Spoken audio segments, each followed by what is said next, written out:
नमः पार्वती पते हर हर महादेव. प्रयागराज तीर्थक्षेत्रावर चालू असलेल्या ज्ञानयज्ञामध्ये व्यासशिष्य सूत मुनी आलेले आहेत आणि या सूत मुनींचं स्वागत करून शिवाच्या संबंधीचं पुराण, शिवाची कथा आम्हाला सांगावी अशी विनंती तिथे उपस्थित ऋषी मुनींनी केलेली आहे. आणि मग या मुनींच्या विनंतीने हर्षित झालेल्या सूत मुनींनी शिवपुराण सांगण्याची, शिवकथा सांगण्याची तयारी दाखवलेली आहे. आता बघा, सूत प्रयागराज क्षेत्रामध्ये जमलेल्या सगळ्या ऋषीमुनींना सांगतायत, नैमिषारण्यामध्ये एकदा नैमिषारण्यात शौनकादी ऋषींनी नारदांना विचारलं. आता पुराण कसं येतं ते तुम्हाला लक्षात येईल. हे सूत सांगतायत प्रयागराज क्षेत्रातल्या ऋषीमुनींना. ते सांगतायत की नैमिषारण्यामध्ये एकदा अशाच ज्ञानयज्ञात सहभागी झालेल्या नारद मुनींना शौनकादी ऋषींनी काही प्रश्न विचारले आणि त्यांना शिवकथा सांगितली. नारदांनी शौनकादी ऋषींना आणि नैमिषारण्यात उपस्थित असलेल्या सगळ्या ऋषींना ही कथा सांगताना हवाला दिलाय. कोणाचा? थेट ब्रह्मदेवाचा. ब्रह्मदेवानी त्यांना सांगितलेली कथा ब्रह्मदेवानी नारदांना सांगितली.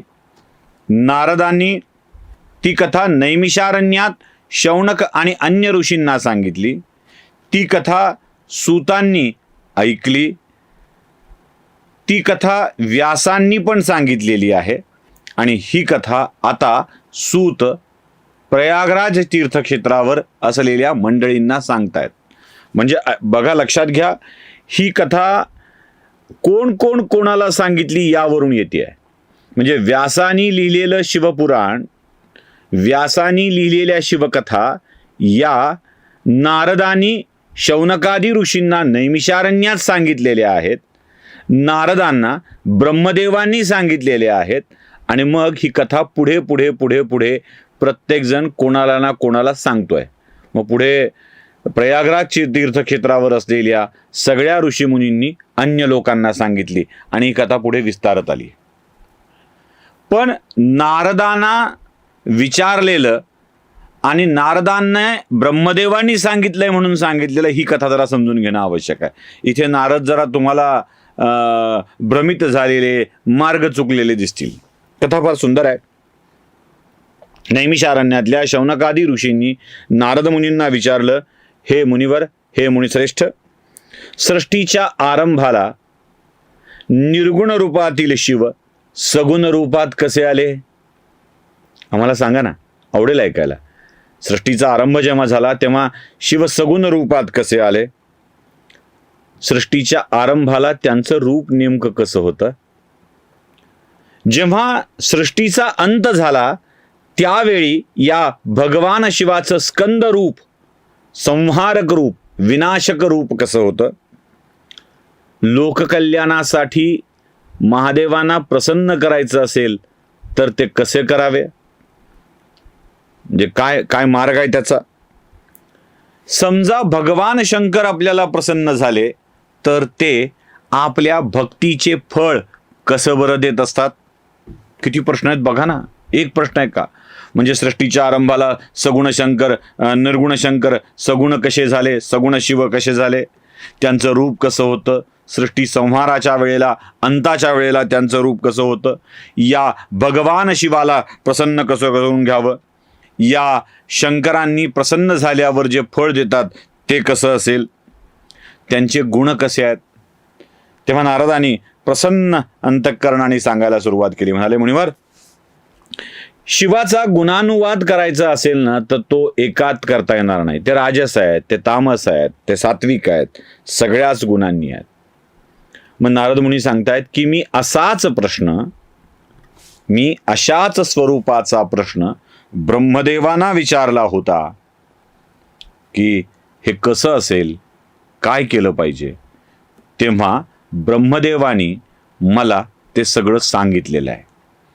पण नारदांचा ब्रह्मदेवाच्याकडे जाण्याचा जो विषय आहे तो कसा आहे जरा नीट समजून घेतला पाहिजे. म्हणजे अजूनही कथा शिवांच्यापर्यंत पोचत नाहीये. हा, ब्रह्मदेवांच्याकडे जाण्याचं नेमकं कारण काय होतं आणि ब्रह्मदेवानी नारदांना ही शिवकथा सांगण्याचं कारण काय होतं. कथा मोठी विलक्षण आहे. एकदा नारद मुनी हिमालय पर्वताच्या एका गुहेमध्ये तपश्चर्येला बसले होते. बाजूनी गंगेचा प्रवाह वाहतोय आणि त्या गुहेमध्ये नारद मुनी तपश्चर्या करतायत जिथे भगवान शिवानी देखील तपश्चर्या केलेली होती. दीर्घकाळ नारद मुनींची तपश्चर्या चालली आहे. खरं तर नारद मुनी नारायण नारायण असा उच्चार करणारे कट्टर नारायण भक्त, पण त्यांनी यावेळी भगवान शिवाची तपश्चर्या आरंभलेली होती. अहम ब्रह्मास्मीचा साक्षात्कार नेहमी समाधी अवस्थेमध्ये होत असतो हे ब्रह्म जाणून घेण्यासाठीच नारद मुनी तपश्चर्या करत होते. कोणी तपश्चर्येला बसलं ना की एका माणसाला खूप त्रास होतो स्वर्गामध्ये, तो म्हणजे इंद्र. इंद्राचं काम घाबरटाचं आहे की परीक्षा घेण्याचं आहे माहीत नाही. इंद्र मात्र अस्वस्थ होत राहतो, कारण तपश्चर्येच्या जोरावर, पुण्याईच्या जोरावर इंद्रपद कोणाला लाभलं तर आपलं राजेपद तर गेलंच. देवांचा राजा, देवांचा अधिपती असल्याचं स्थान इंद्राचं गेलंच. मग इंद्राने ठरवलं की नारद मुनींचा तपोभंग केला पाहिजे. मग तपोभंग करायसाठीचा सगळ्यात सोपा उपाय विश्वामित्रांच्या सोबत जो वापरला तो पहिल्यांदा वापरायचा असतो मदनबाण. मदनबाण नुसताच चालत नाही, त्यासाठी अनुकूल वातावरण असावं लागतं. मग अनुकूल वातावरण मदनबाण चालण्यासाठी, कामदेवाला चालविण्यासाठीचं योग्य वातावरण म्हणजे वसंत. हृदयी वसंत फुलताना प्रेमात रंग यावे. वसंत फुलला की कामदेव जागे होतात, म्हणून इंद्रांनी वसंत ऋतूला आणि कामदेवाला एकत्र बोलवलं. म्हणाले, नारद मुनी तपश्चर्या करत हिमालयाच्या एका गुहेमध्ये बसलेले आहेत आणि त्यांची तपश्चर्या भंग झाली पाहिजे असं काहीतरी करा. नारदांच्या मनात कामदेवाचा प्रवेश झाला पाहिजे आणि एकदा का कामदेवाचा प्रवेश झाला की तपश्चर्या भंग पावते. लक्षात ठेवा, साधना, समाधी, तपश्चर्या या सगळ्यांच्या मधला मोठा अवरोध कोणता असेल, गतिरोधक काय असेल, तर ते आहे कामदेव, मदनबाण. एकदा का हा मदनबाण कामदेव आमच्यात घुसला की तो देवापासून दूर करतो, मार्गावरून भ्रमित करतो, दुसऱ्याच कुठल्या तरी मार्गावर तुम्हाला घेऊन जातो, दुसऱ्याच कुठल्या तरी मार्गावर घेऊन जातो. अजूनही तुम्ही बघा, तुमच्या निश्चित ध्येयाकडे तुम्ही वाटचाल करत असताना, यश तुमच्या दृष्टिक्षेपात असताना या मदनबाणाचे बळी पडता आणि तुम्ही ध्येय मार्गावरून हटता. त्यामुळं कामदेव हा वाटचालीतला सगळ्यात मोठा अडसर आहे, हे लक्षात ठेवा. इंद्रांना देखील कळलं होतं की नारदाच्या तपश्चर्येमध्ये सगळ्यात मोठा अडसर कोण निर्माण करू शकेल, तर कामदेव आणि वसंत. मग काय, इंद्राची आज्ञा. नारद ज्या गुहेमध्ये तपश्चर्येला बसलेले आहेत त्या गुहेमध्ये वसंत आणि कामदेव यांनी आपली जादू दाखवायला सुरुवात केली. सुरुवात झाली, पण कामदेवाच्या दुर्दैवाने कामदेवाला हे ठाऊकच नव्हतं की आपण जिथे जातोय तिथे आधीच आपलं वाटोळं झालेलं होतं. हिमालयाच्या दुर्गम भागात असलेली ही गुफा, ज्या गुहेत भगवान शंकर स्वतः तपश्चर्येला बसलेले होते आणि भगवान शंकराचा तपोभंग करण्यासाठी कामदेव त्यांनाच मदनबाधा करण्यासाठी तिथे गेलेले होते. आता ही कथा सगळ्यांना ठाऊक आहे. ज्या क्षणी शंकराने आपली तपश्चर्या सोडली आणि क्रोधित होऊन तिसरं नेत्र उघडून कामदेवाकडे बघितलं, तेव्हा कामदेव भस्मसात झालेला होता. ही तीच जागा. आता त्या जागेवरती भस्मसात झाल्यानंतर सर्वांनी विनंती करून भगवान शंकराला कामदेवाला आपलं पूर्वीचं रूप द्यावं अशी विनंती केली होती.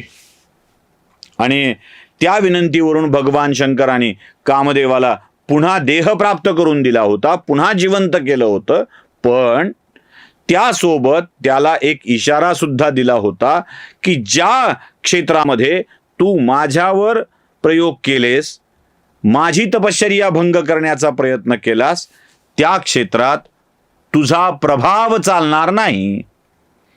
जिथे नारद मुनी तपश्चर्येला बसले होते ती भगवान शिवाच्या तपश्चर्येची जागा, आणि या जागेवर मदनबाण चालणार नाही असं शिवांनीच सांगून ठेवलेलं होतं.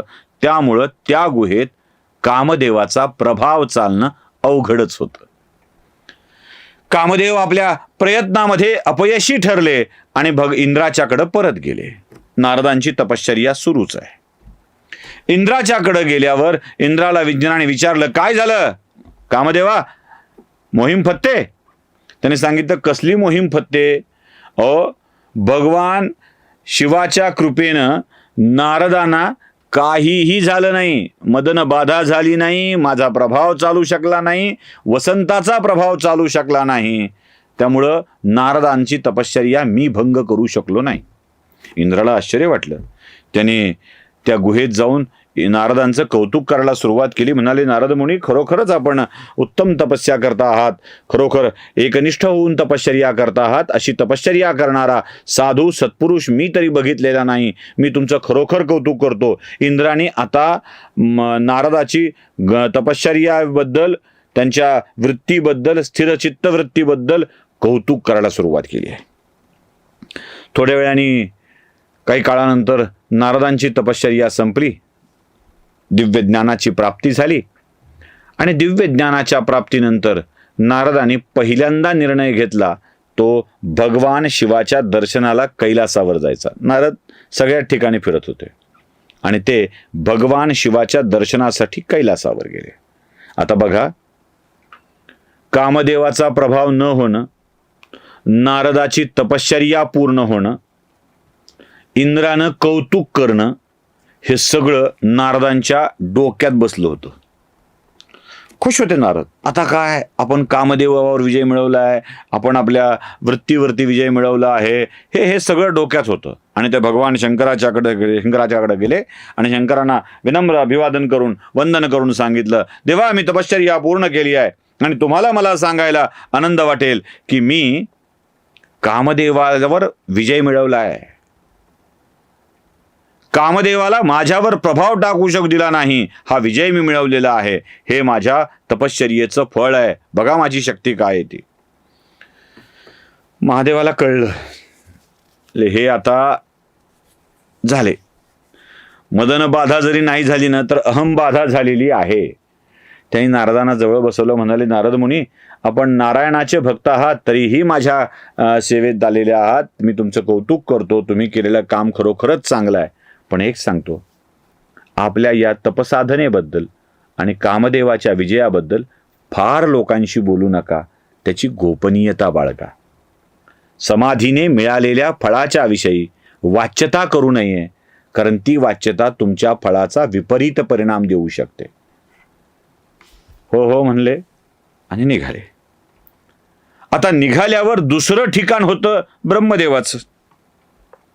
ब्रह्मदेवाला सांगितलं. ते म्हणले, पिताश्री, आपल्या पुत्राने काय विजय मिळवलाय माहिती आहे का तुम्हाला? ब्रह्मदेव म्हणाले, काय केलं रे बाळा? म्हणले, असं असं तपश्चर्येला बसलो होतो. हे सगळी कहाणी सांगितली. ब्रह्मदेवानी वा वा छान छान म्हणले, पण जे महादेवानी सांगितलं होतं तेही ब्रह्मदेवानी सांगितलं. म्हणाले, नारदा पुत्रा, तू केलंयस हे छान केलंयस, पण साधनेच्या फळाविषयीची अशी सार्वत्रिक चर्चा करू नये. गोपनीयता ठेवावी, बोलू नये याबाबत काही. तरी ऐकतात कुठे नारद? सध्या डोक्यात भिनलं होतं ना, आपण कामदेवावर विजय मिळवलाय, आपण कामदेवावर विजय मिळवलाय. मग गेले विष्णूकडं आणि ही सगळी कथा परत एकदा विष्णूंना ऐकवली.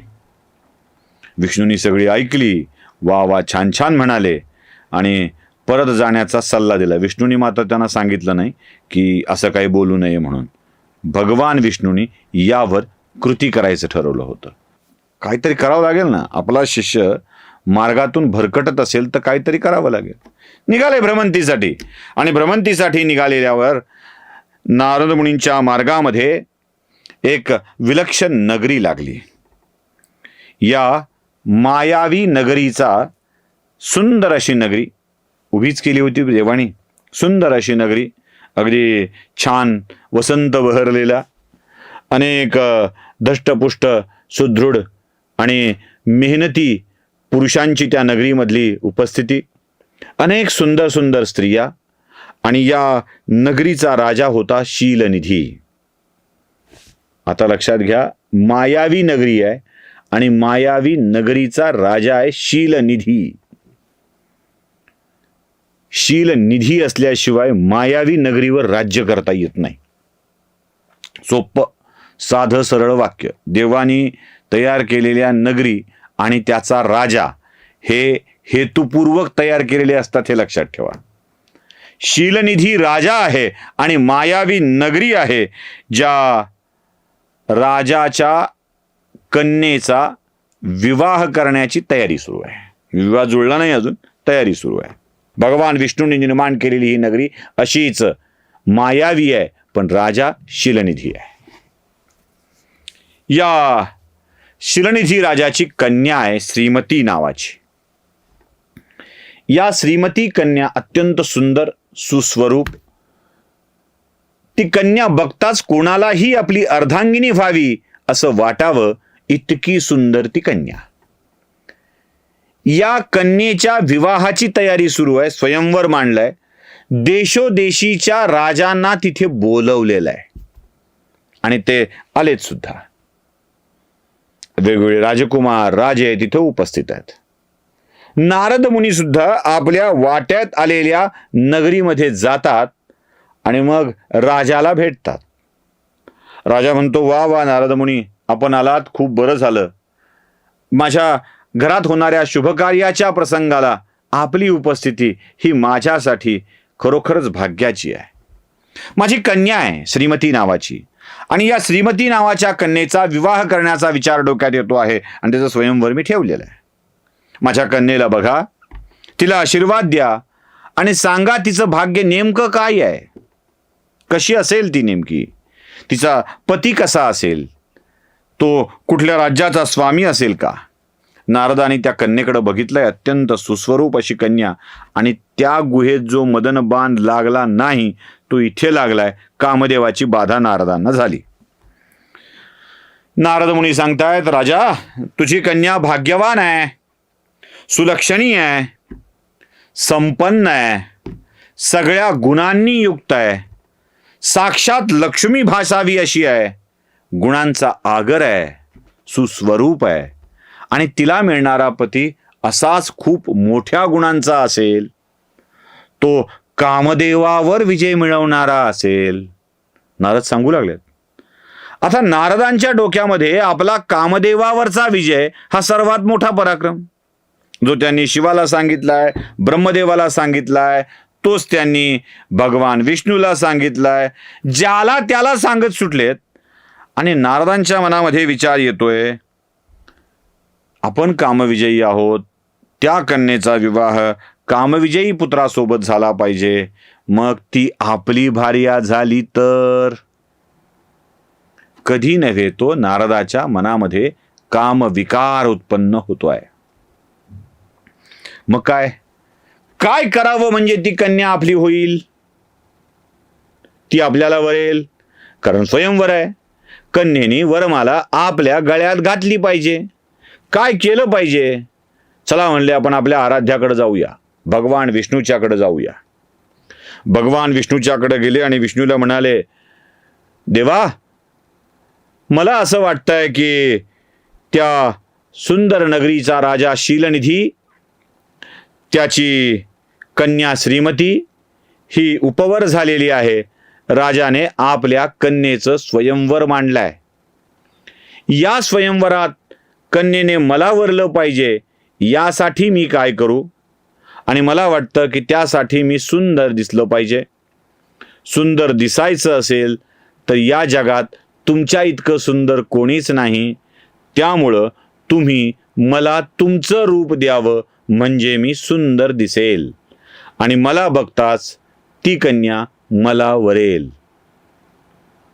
भगवान विष्णूंनी तथास्तु म्हटलं. नारदा, तुझ्या इच्छा पूर्ण करणं माझं काम आहे. तू इतका मोठा माझा भक्त आहेस की तुझ्या कोणत्या इच्छेला मला नाही म्हणताच येत नाही. भक्ताच्या कोणत्याही इच्छेला देव नाही म्हणत नाही. हवं ते देतो, पण भक्तांनी मागायचं काय हे ठरवलं पाहिजे. ज्याला मागायचं काय हे कळतं ना, तो यशस्वी होतो. भगवान विष्णूंनी सांगितलंय की तुम्ही मागाल ते मी देईल. नारदा, माझा इतका मोठा भक्त आहेस तू. भगवान विष्णूंनी आपलं रूप नारदाला दिलं, पण देताना एक खोडी करून ठेवली. रूप दिलं आणि नारदाला सगळं शरीर तेजपुंज करून दिलं, पण चेहरा मात्र माकडासारखा केला. आणि या माकडासारखा चेहरा झाल्याची जाणीवच नारदाला होऊ नाही दिली. आता नारदाला काय, आपल्याला भगवान विष्णूचं रूप मिळालंय, असं बघितलं दिसतंय. आरशात कुठं बघितलंय? आपला तोंड आपल्याला दिसलं नाही दिसल्यामुळं आपण काय ते कळलं नाही. काय आपल्यासमोर कधी आरसा आपण धरत नाही आणि मोठं कौतुक करत राहतो आपलं. निघाले नारद मुनी त्या नगरीमध्ये. नगरीत गेलेत, सगळ्या राजपुत्रांच्या सोबत थांबलेत. एक एक एक एक करत राजपुत्र राजदरबारामध्ये आलेले आहेत. नारदही मोठ्या अभिमानानं थांबलेत. आणि तेवढ्यात ही भानगड कळली शिवांना, अर्थात विष्णूंनी सांगितली. शिवांनी आपल्या 2 शिवभक्तांना, रुद्रांना नारदाच्या सोबत पाठवून दिलं. जा म्हणले, तुम्ही जाऊन थांबा, त्याला जाणीव करून द्या आवश्यक असतं. म्हणजे आपण नेमकं दिसतोय सुंदर असं वाटलं, पण आपण आहोत बंदर. दिसतोय सुंदर असं मला वाटणं शक्य आहे, पण बंदर आहोत सांगणारं कोण आहे? माझं देखणे पण मीच मान्य केलंय आणि मीच सांगतोय मी देखणा आहे, पण मी देखणा नाही असं सांगणारं कोणीतरी माझ्याजवळ असावं ना. म्हणून त्या 2 रुद्रांना पाठवलं, दिलं पाठवून सोबत. आता नारद मुनी जाऊन बसलेत. ती अत्यंत स्वरूप सुंदर, सर्व गुणांचा अगर असलेली कन्या हातात वरमाला घेऊन पुढे पुढे पुढे पुढे सरकू लागली आहे. या दरम्यान भगवान विष्णूंनी पण एक आगाऊपणा केलाय. तो काय आहे? एका राजाचं रूप घेतलंय देवानी आणि त्या दरबारात येऊन ते थांबलेले आहेत. आता बाकी कुणाला दिसत नाहीयेत ते, त्या कन्येला मात्र दिसत आहेत. श्रीमती नावाच्या शिलनिधी राजाच्या कन्येला मात्र ते दिसत आहेत. मग काय, एक एक राजपुत्राच्या समोरून ती कन्या पुढे सरकू लागली आहे. तिला कोणता राजपुत्र पसंत पडत नाही आहे. बघता बघता ती नारदाच्या जवळ आली आहे. नारदांच्या मनामध्ये मदनबाधा झालेली आहे. कामदेव त्यांच्यावर हावी झालेले आहेत.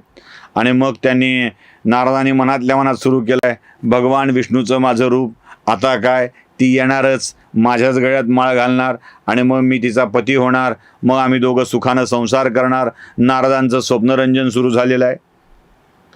कन्या थोडी पुढे पुढे पुढे पुढे सरकत येते आणि नारदाच्या समोर येऊन थांबते आहे.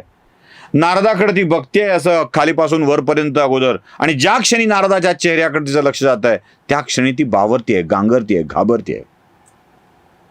एकदम अशी घाबरल्यासारखी होते, कारण दिसतोय सुंदर, खाली वर तर बंदर आहे ना, वर तर माकड आहे. त्या माकडासारख्या चेहऱ्याकडे बघितल्यावरती बावरती, रागात बघते आहे नारदाकडं. तिला कुठं माहिती आहे नारद आहेत म्हणून.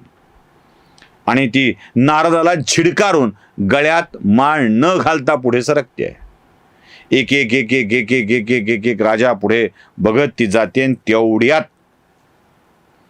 नारदाच्या बाजूला असलेले रुद्र त्यांना सांगतायत, नारद मुनी, तुम्ही कसा वेश परिधान करून आले, दिसताय काय, निघाले त्या सुंदरी सोबत लग्न करायला? ते म्हणले, काय झालं? भगवान विष्णूचं रूप आहे. अरे आपला चेहरा तरी दर्पणात बघून यायचा म्हणले. तुम्ही माकडाचं रूप घेऊन आले, माकडासारखं तोंड, अगदी सोप्या भाषेत, आपल्या आजकालच्या भाषेत, माकडा तुला कोणती पोरगी हो म्हणणार आहे रे? हे सोपं. आता नारदांना आपला चेहरा माकडासारखा झाला हे माहीतच नव्हतं. त्याने बघितलं, त्या रुद्रांवर चिडले, 2 रुद्रांवर नारद मुनी, आणि त्यांना शाप दिला. शाप म्हणाले, ज्या शिवलोकात असल्याचा अभिमान अहंकार तुम्हाला चढलाय ना, त्या शिवलोकातून पतित व्हाल आणि मृत्यूलोकात अत्यंत हीनतेनं आयुष्य जगाल, एवढं लक्षात ठेवा. आता दोघं बिचारे घाबरले आणि गेले शिवाकडे निघून. आता हे रिकामं शिवाचं काम करायला आलेले आणि घेतला शाप आणि गेले निघून. नारदाचं बाकी काही मदनबाधा झाली असेल तरी तपाचं बल थोडंच कमी होत आहे. गेले निघून ते बिचारे. आणि नारद असे रागारागात बघत असताना ती कन्या राजाच्या रूपात आलेल्या विष्णूकडं बघते, तिला तो राजा आवडतो आणि गळ्यात जाऊन माळ घालते. आता ती विष्णूची पत्नी होते.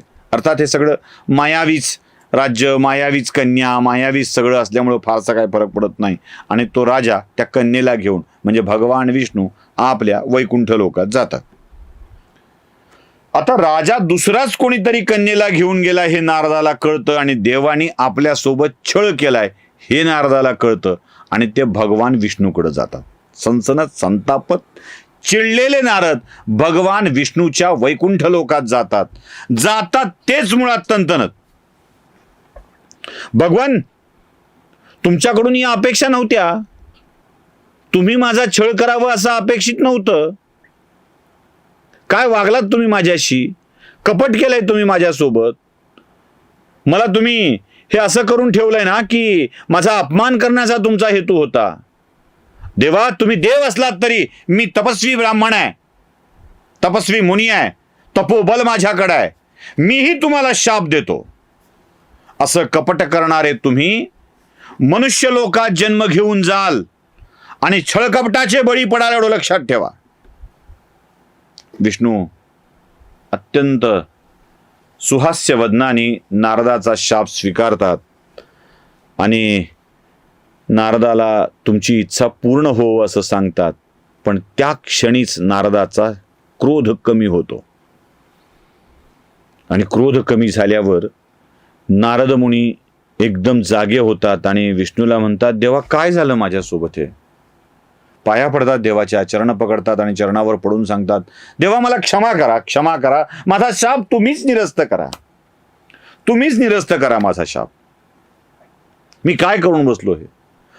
मदन बाधा झाली नाही, मी कामदेव विजयी मिळवलं आहे या गर्वात मी इतका पुढे गेलो की लग्न करावं वाटलं, एका कन्येच्या मोहात पडलो, 2 रुद्रशिवाच्या भक्तांना शाप दिला आणि एवढंच काय या त्रिलोकाच्या स्वामीला सुद्धा शाप दिला. देवा, काय अधपतित झालोय मी, काय बिघडलंय सगळं माझं काम, सगळी तपश्चर्या साधना सगळं वाया गेलंय. देवा, काय करू मी आता.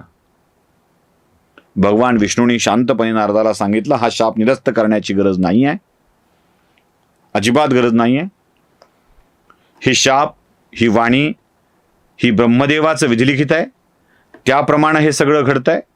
आणि तुम्हाला जो त्रास होतो आहे तो त्रास कमी करण्यासाठी मला वाटतं तुम्ही आपल्या पित्याकडे जावं, ब्रह्मदेवाकडे जावं आणि याविषयीचा उपचार त्यांना विचारून घ्यावा, ते याबाबतचा उपचार सांगतील. खजील झालेले नारद ब्रह्मदेवाच्या दिशेने निघाले आणि वाटेत हे खजील झालेले 2 रुद्र भेटले. त्यांना नारदाने सांगितलं, मी शाप दिलाय पण उशाप मात्र नक्की देऊ शकतो. तुम्ही पृथ्वी तलावरती एका महान तपस्वी ब्राह्मणांचे पुत्र म्हणून जन्माला याल. तो ब्राह्मण असेल विश्रवा. या विश्रवा मुनीचे पुत्र म्हणून तुम्ही जन्माला याल. तुमच्या दोघांना मिळणारी नावं असतील कुंभकर्ण आणि रावण.